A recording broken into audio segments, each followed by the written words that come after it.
We can send this video around the globe in seconds. We can clone a new life. And we can end hunger. To do that, governments need the will, the resources, and the right policies. But how can they tell what works and what doesn't? Hunger can be eradicated. Policies to end hunger are an important part of the toolkit that we have to end hunger. However, policies for food security are complex. They involve agriculture and the whole food system and beyond.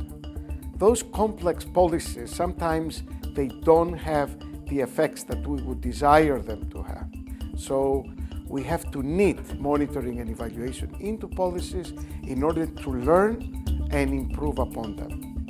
Will subsidised seeds help these farmers to produce more, or should they be given affordable credit to buy seeds themselves? Should governments import cheaper food from elsewhere and bring prices down for consumers? Or should they close borders to protect local farmers? How do you monitor the impact of different agricultural and food security policies over planting seasons, years, and even decades?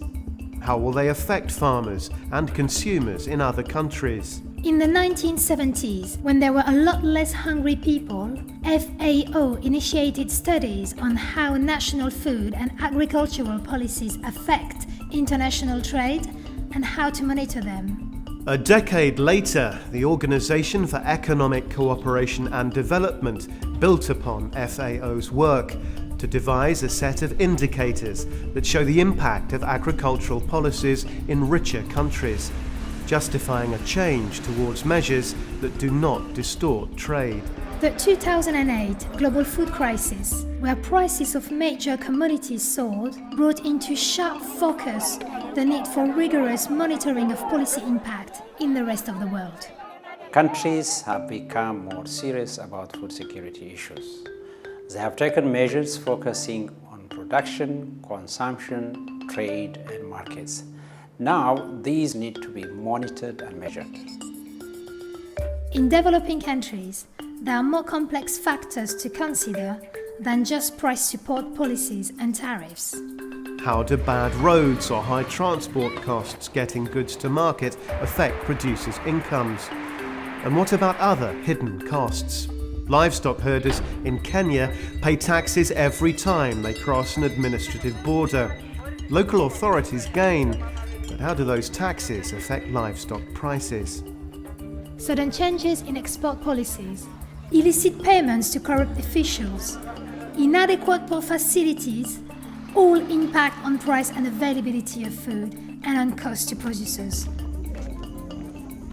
Tracking expenditure is crucially important, but it's also complicated. Everyone agrees more government money is needed for agriculture, to fuel development and to end hunger.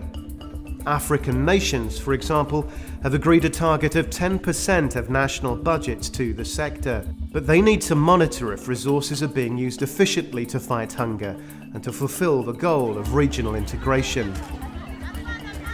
Policy monitoring fosters transparency and good governance, the key to economic and social development, and the key to food security for all. Which is why FAO is again working with governments, donors and regional bodies to make agricultural policy monitoring in developing countries count, and count well.